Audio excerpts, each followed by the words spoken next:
하나님 말씀 마태복음 26장 69절에서 27장 10절까지 말씀 교독하도록 하겠습니다. 마태복음 26장 69절에서 27장 10절까지 말씀입니다. 베드로가 바깥들에 앉았더니 한 여종이 나와 이르되 너도 갈릴리 사람 예수와 함께 있었도다 하거늘 베드로가 모든 사람 앞에서 부인하여 이르되 나는 내가 무슨 말을 하는지 알지 못하겠노라 하며 앞문까지 나아가니 다른 여종이 그를 보고 거기 있는 사람들에게 말하되 이 사람은 나사렛 예수와 함께 있었도다 하매 베드로가 맹세하고 또 부인하여 이르되 나는 그 사람을 알지 못하노라 하더라. 조금 후에 곁에 섰던 사람들이 나와 베드로에게 이르되 너도 진실로 그 도당이라 내 말소리가 너를 표명한다 하거늘 그가 저주하며 맹세하여 이르되 나는 그 사람을 알지 못하노라 하니 곧 닭이 울더라. 이에 베드로가 예수의 말씀에 닭 울기 전에 네가 3번 나를 부인하리라 하심이 생각나서 밖에 나가서 심히 통곡하니라. 새벽에 모든 대사장과 백성의 장로들이 예수를 죽이려고 함께 의논하고 결박하여 끌고 가서 총독 빌라도에게 넘겨주니라. 그때 예수를 판 유다가 그의 정죄됨을 보고 스스로 뉘우쳐 은 30을 대제사장들과 장로들에게 도로 갖다 주며 이르되 내가 무죄한 피를 팔고 죄를 범하였도다 하니 그들이 이르되 그것이 우리에게 무슨 상관이냐 내가 당하라 하거늘 유다가 은을 성소에 던져놓고 물러가서 스스로 목매어 죽은지라. 대제사장들이 그 은을 거두며 이르되 이것은 핏값이라 성전고에 넣어둠이 옳지 않다 하고 의논한 후 이것으로 토기장이의 밭을 사서 나그네의 묘지로 삼았으. 그러므로 오늘까지 그 밭을 피밭이라 일컫느니라. 이에 선지자 예레미야를 통하여 하신 말씀이 이루어졌나니 이르시되 그들이 그 가격 매겨진 자 곧 이스라엘 자손 중에서 가격 매긴 자의 가격 곧 은 30을 가지고 토기장이의 밭값으로 주었으니 이는 주께서 내게 명하신 바와 같으니라 하였더라. 아멘. 예수님을 따라간 베드로는 예수님과 한패라는 말에 맹세와 저주까지 하면서 3번이나 예수님을 부인합니다. 그때 닭이 울었고 예수님의 말씀이 생각나서 나가서 통곡했습니다. 유다는 죄 없는 예수님이 정죄를 받자 후회되어 돈을 돌려주었습니다. 하지만 유대 종교 지도자들은 그 일은 이제는 자신들과는 상관없다라고 외면하고 네가 당하라 이렇게 말을 하자 유다가 자살하고 그 돈은 합당치 않다라고 해서 그 돈으로 토기장이의 밭을 사서 나그네의 묘지로 삼았다라는 내용이 오늘 내용이 되겠습니다. 오늘 질문은 연약한 인간의 모습은 어떠합니까? 연약한 인간의 모습은 어떠합니까? 이것이 오늘 질문이 되겠습니다. 첫 번째 26장 69절에서 75절까지 이 내용입니다. 예수님을 저주하면서 부인하게 된다는 것이죠. 예수님을 저주하며 부인하게 된다. 베드로를 향한 예수님의 예언은 그대로 다 이루어졌습니다. 죽을지언정 끝까지 따르겠다고 그렇게 호언장담했던 베드로는 결국 예수님 말씀대로 3번 부인하게 되는 것이죠. 그래도 다른 제자보다 낫지 않습니까? 다른 제자들은 다 도망갔는데 그래도 베드로만큼은 대제사장까지 집까지 관정까지 들어가서 지켜보지 않았습니까? 이렇게 말했는데 오히려 3번 부인한 그 예언이 맞아 떨어지게 하기 위해서 그쪽으로 가게 된 것이 아닌가 싶습니다. 대제사장 집 안쪽도 아니고 바깥들에서 한 여종, 아무런 힘도 능력도 고난도 없는 한 여종이 이 사람은 예수님과 함께 있었다 이렇게 말하자 부인했습니다. 아니라 무슨 소리 하는 거냐고. 이번엔 또 다른 여종이었습니다. 이 사람도 나사렛 예수랑 한 패다 한 당이다 이렇게 말하자 이번에는 덧붙이기 시작합니다. 맹세하고 부인했습니다. 그리고 또 다른 사람이 이 사람은 갈릴리 사람과 같은 도당이다. 갈릴리 말투 그때만 해도 자기들끼리도 사투리가 있었나 보죠. 아무래도 갈릴리는 저 북쪽이니까 그 당시엔 교류도 많지 않았으니까 분명히 사투리가 있었는데 갈릴리 말투가 그것을 증명한다라고 그렇게 말을 하자 궁지에 몰리게 생겼으니 저주까지 하면서 모른다고 그렇게 맹세를 했죠. 그때 닭이 울었습니다. 그 타이밍에. 원래 뭐 새벽에 닭 울기는 하죠, 그죠? 새벽만 우는 게 아니에요. 닭들은 뭐 시도 때도 없이 울어요. 그래서 닭 때문에 엄청 스트레스 받기도 하는데 동남아시아 같은 데 가면 닭을 많이 키워가지고 그런 데 가면 왜 닭 소리 때문에 잠을 못 자는 경우가 많아요. 근데 여기서는 의미심장하잖아요. 예수님이 거기다가 신호에다 걸어놨거든요. 우리 체면할 때 셋하면 깨어납니다 이렇게 할 때처럼 자명종처럼 마치 울리는 거죠. 잠들어 있는 그 예수님의 말이 생각나도록 딱 그래 닭이 우는 거예요. 그거랑 말씀이 딱 연관시켜서 깨어나는 거죠. 그래서 예수님의 말씀이 생각났어요. 그게 일깨워진 거죠. 그 소리가. 베드로는 오늘 밤 3번이나 부인하게 되리라 하는 그 예수님의 말씀, 그리고 그것이 그대로 자기 삶에 이루어진 것을 보고 밖으로 나가서 심히 통곡했어요. 이 통곡의 의미가 뭘까? 여러분, 통곡의 의미가 뭘 것 같아요? 큰 소리 친다고 장담한다고 내 뜻대로 되느냐 이거예요. 인생이. 이것이 베드로의 모습이기도 하고, 야, 베드로 내 이럴 줄 알았다. 이게 아니라 우리는 베드로만큼도 못한 사람들이에요. 거기 따라가지도 못해. 겁이 나서. 그래도 거기 가서 지켜보기라도 했잖아요. 이 사람. 우린 더 할 사람들이에요. 아니라고 부인하고 나 살겠다고 그럴 사람들이에요. 법정에서 나와서 하는 거 보세요. 자기 살겠다고 얼마나 뻔뻔하게 거짓말도 하고 아니라고 부인하고 탁 잡아떼고 이렇게 하는 모습 여러분 보잖아요. 자기 살겠다고.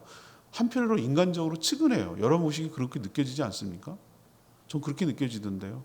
아이고 목숨 건져보겠다고 살아보겠다고 참 저렇게까지 거짓말을 해대면서 부인하고 아니라고 하고 저러는구나 라고 하면 인간적으로 연민이 느껴지고 측은하다 이 말이죠. 여러분 그게 인간입니다. 더도 말고 더 그게 인간의 모습이에요.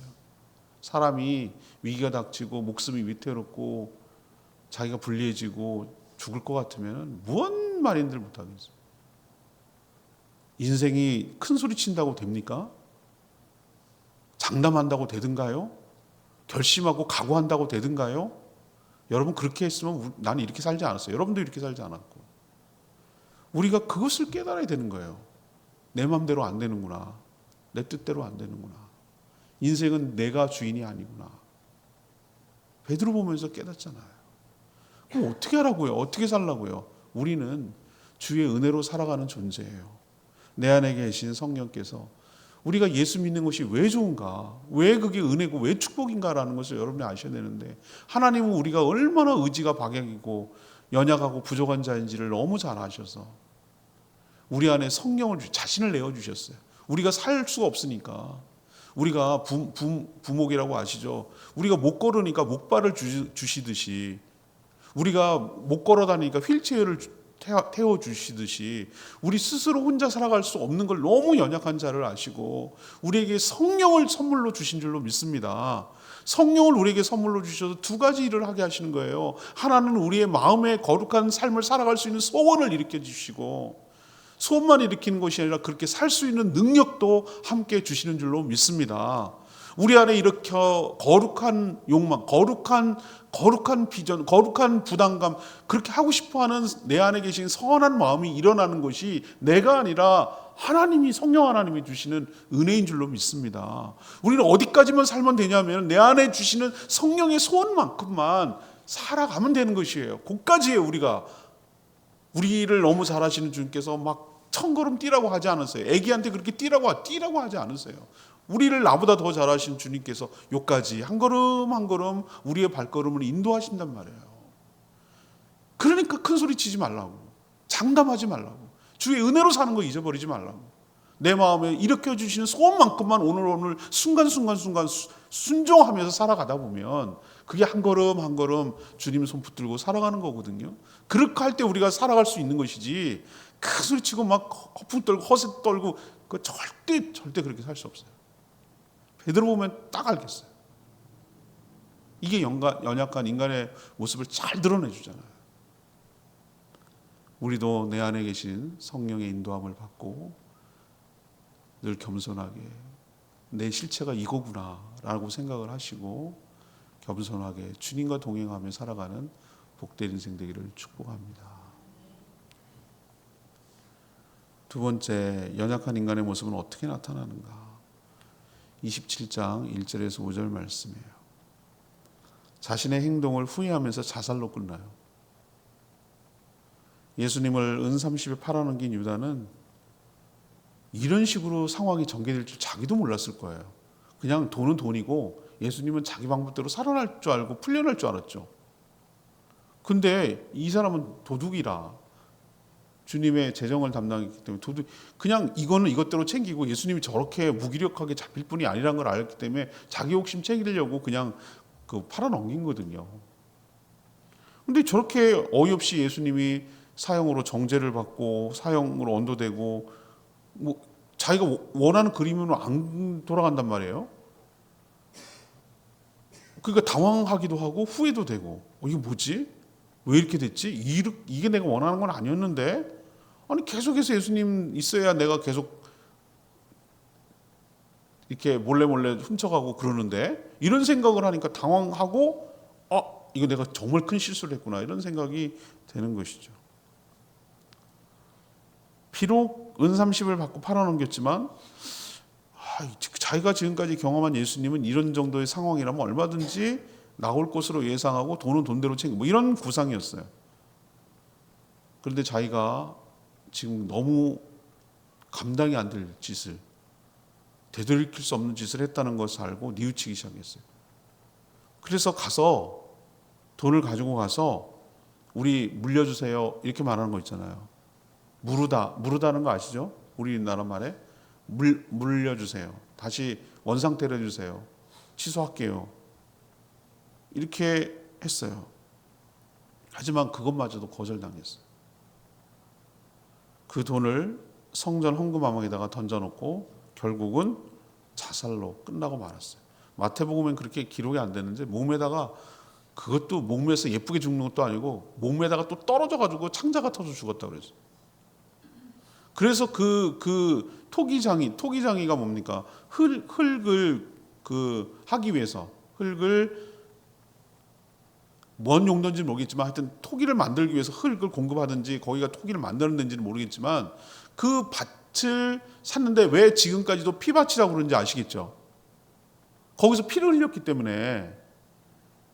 그런데 무연고 묘지, 나그네라는 거죠. 어디다가 연고도 없어가지고 어디 묻기는 묻고 장사는 지내야 되기 때문에 그런 용도로 사용하는 것이기 때문에 지금까지도 이 마태복음이 쓴 것이 예수님 사후 30년 정도 된 거로, 30년 이내로 되는 것으로 보이는데, 그때까지만 해도 뭐라고 불렸다고 그랬어요? 피밭이라고 불렀다고 그랬잖아요. 우리가 적어도 30년 전 정도는 기억을 하잖아요. 무슨 일? 그리고 저 대학 다닐 때 5.18 광주 민주화운동 일어날 때 그거 얘기가 한 80년도 얘기거든요. 그 얘기가 다 들리잖아요. 나는 그 박정희 대통령 서거 있을 때 그때 당시에도 생각나게 막 세상 뒤집어지는 줄 알았어요. 그거 다 기억나잖아요. 94년 우리 큰애가 태어났을 때 김일성이가 죽었다고 그러길래 우리나라 통일되는 줄 알았어요. 저는 이런 순진한. 아무튼 그거 다 그 정도는 기억하잖아요. 그러니까 사람들이 그때까지만 해도 입속으로 그 밭을 피밭이라고 불렀다라고 아주 정확하게 묘사해 놓고 있잖아요. 이게 그게 유다랑 연관되는 얘기예요. 유다랑. 피밭이 왜 피밭이겠어요? 그 사람이 죽어서 그런 거죠. 여기서 제가 얘기하려는 건 뭐냐? 아니 그래도 물르려고 했잖아요. 도로 주려고 했잖아요. 여러분 여기서 잘 차이를 아셔야 돼요. 후회와 회개의 차이는 비슷해 보이는 하늘과 땅 차이예요. 후회와 회개는 완전히 달라요. 후회는 뭐냐? 자기 혼자 하는 거예요. 자기 혼자. 이건 역시 철저하게 자기중심적이에요. 그 회개는 뭐냐? 하나님 앞에 하는 거예요. 하나님과의 관계성 속에서 하는 거예요. 하나님한테 하는 거예요. 이 사람은 뭐 했습니까? 자기가 잘못한 것을 뉘우치고 뉘우쳤어요. 뉘우쳤으면 된 거 아니야? 뉘우쳤으면 회개 아니요. 그건 자기가 후회. 그러지 말았어야 되는데 괜히 했어. 이 돌이킬 수만 있다면 뭐 이렇게 회한 후에 여기서 끝나는 거예요. 그런데 회개는 어떻게 하는 겁니까? 제대로 된 자라면은 하나님 앞에 가서 내가 무엇을 잘못했는지, 내가 얼마나 엄청난 잘못을 했는지에 대해서 하나님 앞에 뭐 하는 겁니까? 용서를 구하고 거기에 대한 책임을 달게 봐야 되는데 끝내는 방식도 보세요. 자신이 자기를 죽여서 끝내려고 하잖아요. 이게 후회의 모습이에요. 자살로 회피하는 거예요. 무책임한 거예요. 그걸 갖다가 책임을 회피하고 두려우니까 그런 식으로 끝내려고 하는 것이. 유다를 보면서 저는 끝까지 비겁하고 끝까지 연약하고 끝까지 무책임한 자라는 것을 우리는 정말 잘 보여주는 거예요. 이게 인간이에요.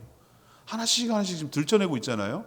인간의 모습이 겉을 양파처럼 까고 하면은 실체가 보이잖아요. 그 사람이 얼마나 대단하고 뭐 있어 보이고 뭐 해도 그냥 이렇게 벗겨나가고 나면 딱 민낯이 보이는 것처럼 베드로의 민낯을 보고 우린 가룟 유다의 민낯을 보고 그게 어쩌면 내 모습일 수도 있고 이런 식으로 우리도 하나님과의 관계가 없고 하나님을 신뢰하고 하나님을 믿지 않으냐면은 끝까지 이런 식으로 비참하게 인생을 끝내는 사람으로 전락할 수 있다. 회개가 아니라 후회하고 끝까지 무책임하게 연약하고 비겁하게 자기 삶을 끝내려고 하는 우리 주변에 자살을 미워하지 말라고 얘기하잖아요. 자살을 자세히 묘사하지 말라고. 요즘은 신문이나 여러 방송할 때 윤리지침이 나와요. 모방할까 봐. 우리는 어떻게 합니까? 자살하면 막 안쓰러워하고 막 그걸 노리는 거예요. 자기 죽어가지고. 무책임한 겁니다. 우리는 왜 다른 사람을 찔러서 죽이고 그런 사람에 대해서 저 살인자라고 하는데 왜 자기가 자기를 죽인 거에 대해서는 관대하냔 말이에요. 물론 그 죄까지도 하나님은 용서하십니다. 살인자, 강도짓하고 우편강도, 자편강도, 우편강도는 강도짓하고 살았지만 하나님의 은혜로 구원받았어요. 구원받을 수는 있으나 우린 그렇게 끝내면 안 되는 거예요. 하나님 앞에 회개하고 하나님께 회복하고 하나님 앞에서 그 문제를 풀어야지 자기 스스로 풀어나가려고 하면 안 된다고요. 오늘 유다를 보면서 우리 자신을 좀 돌아보고 나는 어떻게 처신해야 될까 다시 한번 돌아보시고 후회가 아니라 회개하는 저와 여러분 되기를 소망합니다.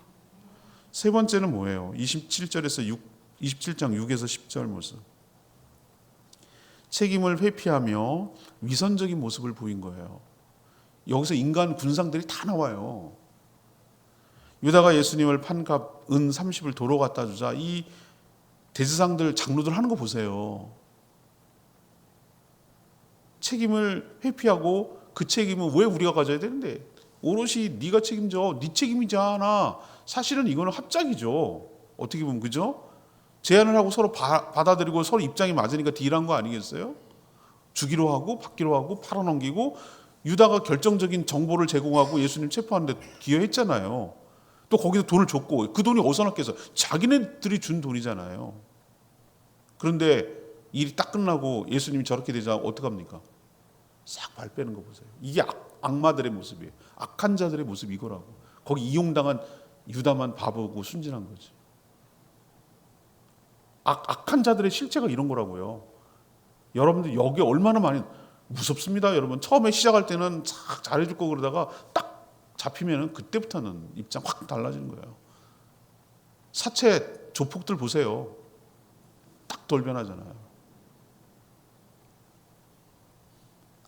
그 돈은 자신들이 준 것이고 예수의 죽음에 자기도 자유로울 수가 없는데 그 책임이 막중한데 예수를 불법적으로 죽인 그 죄값 책임을 자신이 아닌 유다 너에게로 돌리고 있는 자기는 그래서 예수를 우리는 안 죽이려고 그랬는데 제가 팔아넘겼어 라고 유다에게 뒤집어 씌우고 자기는 빠져나가려는 비겁한 자들이에요.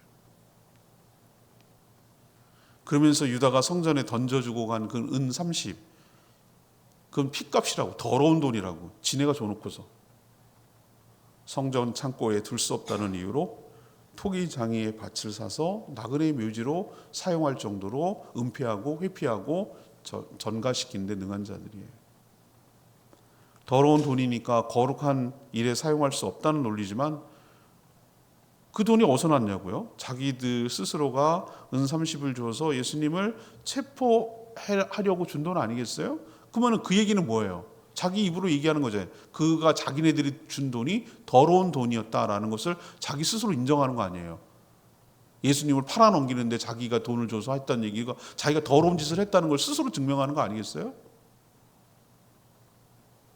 그래서 그들을 위선적이라고 말하는 거예요. 겉으로는 뭐하죠? 깨끗한 척하지만 속은 썩어 문드러진 음흉한 죄가 가득한 자라는 거예요. 이렇게 죄가 가득한 자의 연약한 인간의 모습은 어떤 식으로 나타나는가? 자기가 저질러 놓고 그 책임을 자기가 지려고 하지 않고 다른 사람에게 전가하고 떠넘겨서 자기는 그 책임을 모면하려는 식으로 나타난다는 거예요. 이게 죄인의 모습이에요. 오늘 쭉 보이시잖아요, 여러분들? 느껴집니까? 예. 가룟 유다는 베드로는 어떻게 했습니까? 큰 소리 친다고 빵빵했지만 3번 부인하고 나가서 통곡하고. 가룟 유다는 이거 아닌데라고 회개하지 않고 후회로 끝나고 자살하고. 대제사장과 장로들은 어떻습니까? 자기네들도 책임이 있음에도 불구하고 그 책임을 다 유다에게 떠넘기고 자기가 책임 없는 것처럼 쏙 빠져나가는 가정적이고 위선적인 모습을 보이잖아요.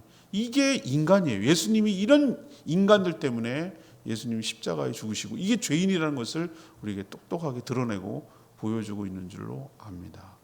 거기서 거기지 우리도 다를 바 없다는 거예요. 레마의 말씀이 27장 9절 말씀이 9절. 이에 선지자 예레미야를 통하여 하신 말씀이 이루어졌으니 일렀을 때 그들이 그 가격 은 30을 가지고 그 얘기 표현해요. 유대 종교 지도자들은 자신들이 돈을 주고 매수한 죄를 회피하고 그 책임을 유다에게 떠넘기면서 예수님을 판 은 30도 자신들과 상관없는 일에 사용하려고 했어요. 하지만 그것이 예언을 성취하는 것이라는 것을 몰랐어요. 예레미야 32장 6절에서 9절까지 나와요. 그 내용이 나와요. 이런 것을 전혀 의식하지 못하고 자신들은 하는 거잖아요. 그러니까 자기들은 자기 마음대로 열심히 그게 좋은 방법이라고 생각해내서 하고 있지만 지금 하나님 손바닥 안에서 놀고 있는 거 여러분 느껴지세요? 그 모든 것조차도 자기는 의식을 하지 않았을 거라. 이게 그렇게 하는 것이 예언을 성취하는 일인 것조차도 의식 못해요. 근데 봐봐요. 자기 의지와 상관없이 하는 모든 일들이 하나님의 예언, 이렇게 될 일이라고 한 하나님의 예언을 그대로 지금 이루어지게 하고 있잖아요. 자기들은 자기 일처리를 굉장히 잘했다 생각했지만 그것마저도 하나님은 성경을 응하는데 사용하고 있다는 것을 여러분 아셔야 돼요. 그러니까 하나님이 얼마나 뭡니까? 다 알고 이미 충분히 예고되고 본 것처럼 써놨다는 거잖아요. 이처럼 악한 여러 가지 것들도 하나님의 뜻을 성취하고 이루는데 사용된다라는 것을 우리는 보여주고 있습니다. 오늘 이제 고난주간쯤에 들어가는데 이제 시작됐고 어제부터인데 오늘 예수님의 죽음을 보면서 주변에 이제 있는 인물들을 하나씩 보는데 그 모습 보면서 인간의 그 죄성과 연약함과 부족함과 이런 것들을 하나하나 이렇게 보는 거예요. 보면서 나의 모습을 투영하고 보는 거예요. 나는 별다를 수 있나? 나도 연약한 자이고 나는 더할 수 있는 자이고 나도 부족한데 내가 은혜로 사는 것이지 내가 내 힘으로 사는 건 아니지 내 의지대로 사는 건 아니지 내 안에 계신 성령을 더 의지하고 내가 안에 계신 성령님의 음성을 듣고 그 뜻에 순종하면서 살 때 내가 살아갈 수가 있는 것이지 내가 큰 소리 친다고 되는 것이 아니고 내가 죄가 생각나고 지었으면 후회로 끝나지 않고 회개하고 자신의 잘못을 책임지고 뉘우치고 그렇게 살 때 우리가 다시 회복되고 일으켜 세워질 줄로 믿습니다. 그렇게 살게 해달라고 말씀 붙들고 기도하기 전에 572장 찬양지 572장 부르고 기도하도록 하겠습니다.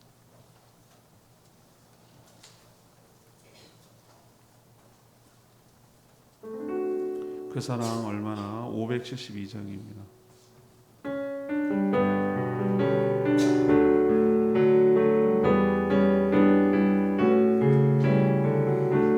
다 표현 못해도 다 표현 못해도 다 표현하리라 다 고백 못해도 다 고백하리라 다 할 수 없어도 다 사랑하리라 다 남지 못해도 다 닮아가리라 다 표현 못해도 다 표현 못해도 다 표현하리라 다 고백 못해도 다 고백하리라 다 할 수 없어도 다 사랑하리라 다 남지 못해도 다 닮아가리라 그 사랑 얼마나 아름다운지 그 사랑 얼마나 날 부엽게 하는지 그 사랑 얼마나 크고 놀라운지를 그 사랑 얼마나 나를 감격하게 하는지 그 사랑 얼마나 아름다운지 그 사랑 얼마나 날 부엽게 하는지 그 사랑 얼마나 크고 놀라운지를 그 사랑 얼마나 나를 감격하게 하는지. 여러분 오늘 말씀 듣고 깨닫는 바가 많겠죠. 베드로도 연약하고 실수하고 넘어졌고 유다 역시 연약하고 실수해서 넘어졌어요. 둘 차이가 뭘까?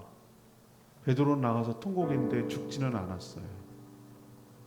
그래서 주님 갈릴리에서 다시 만나서 3번 나를 사랑하느냐라고 묻고 회복하고 다시 기회를 얻고 주의 사도로 살아갈 수 있었어요. 가룟 유다는 자기가 잘못한 것을 깨닫고 뉘우치긴 했어요. 그냥 후회로 끝났어요. 그리고 죽음으로 회피하려고 했어요. 그 다음이 없었어요. 우리는 어떻게 살아가야 될지 오늘 말씀 다 연약해요. 넘어져요.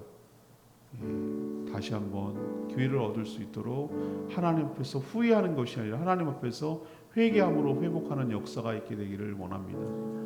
그리고 제가 말씀드렸잖아요. 우리는 의지박약이라니까요. 제발 내 의지와 무엇 갖고 한다는 생각 버리셔야 돼요. 우리 못해요. 그럴 수 있는 존재가 못 돼요. 의지해야 돼요. 의지해야 된다고. 못 걸어요. 발목 잡고 그렇게 움직여야 돼요. 우린 뭘까요? 휠체어 타야 되는 자들이에요. 그 역할을 성령이 해주시는 거예요. 내 안에 계신 성령께서 우리의 마음을 소원을 일으켜요. 그렇게 살 수 있는 마음을 막 일으켜요.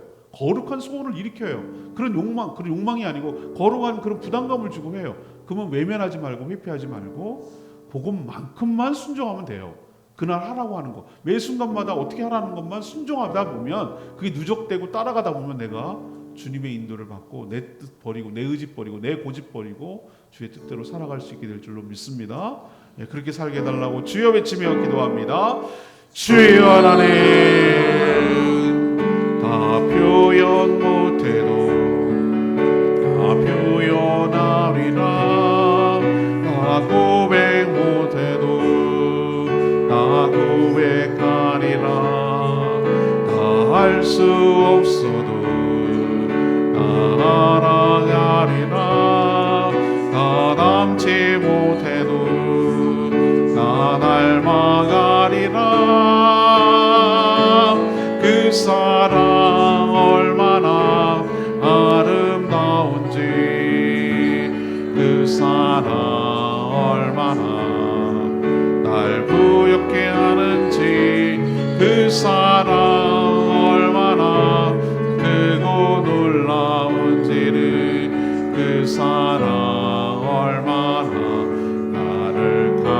행복하게 하는지.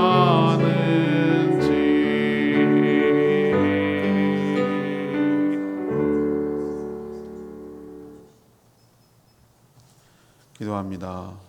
하나님, 예수님을 둘러싼 여러 인간들을 보면서 그들을 비난하기 전에 저희들도 얼마든지 그럴 수 있는 연약한 존재임을 깨닫습니다.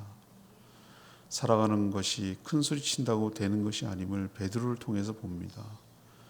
주의 뜻에 순종하는 것조차 성령께서 마음의 소원과 능력을 주셔야 함을 깨닫습니다. 은혜로 시작해서 은혜로 마침을 잘합니다. 저희도 유다처럼 회개가 아닌 후회로 끝나지 않게 하여 주시옵소서. 하나님 앞에서 회개하고 책임지는 자세로 살게 하여 주시옵소서. 자기만 깨끗한 척하지만 사실은 죄악을 감추려는 종교 지도자들의 위선과 구역질나는 거짓에 빠지지 않도록 우리의 삶을 주관하시고 인도하여 주시옵소서. 어제부터 고난주간이 시작되는데 이 한 주간 경건하게 보내게 하여 주시고 자신을 돌아보고 날 위한 주님의 은혜와 십자가 고난을 생각하며 그 남은 고난을 내 육체에 채우려는 마음으로 그 은혜에 감사하는 마음으로 부활의 아침을 맞이할 수 있도록 은혜 베풀어 주시옵소서. 오늘도 간구하는 기도 주님 들어주시고 주님과 동행하는 복된 하루 살아가게 하시옵소서. 내일 있을 저녁 기도회와 성만찬 예식을 축복하시고 우리를 내어주신 주님의 은혜에 동참하며 예수를 우리 안으로 오시고 그 생명의 양식을 먹음으로 영과 육이 회복되는 역사가 있게 하여 주시옵소서. 주님께 오늘 하루도 맡겨놓고 예수 그리스도의 이름으로 축복하며 기도합니다. 아멘. 오늘 하루도 주님의 은총 가운데 살아가는 복된 하루 되기를 축복합니다. 내일은 수요일인데 저녁 기도회 때 예고한 대로 성찬식이 있습니다. 세례자들은 경건하게 참여해 주시기를 바랍니다. 충분히 기도하고 오늘 하루 시작하겠습니다.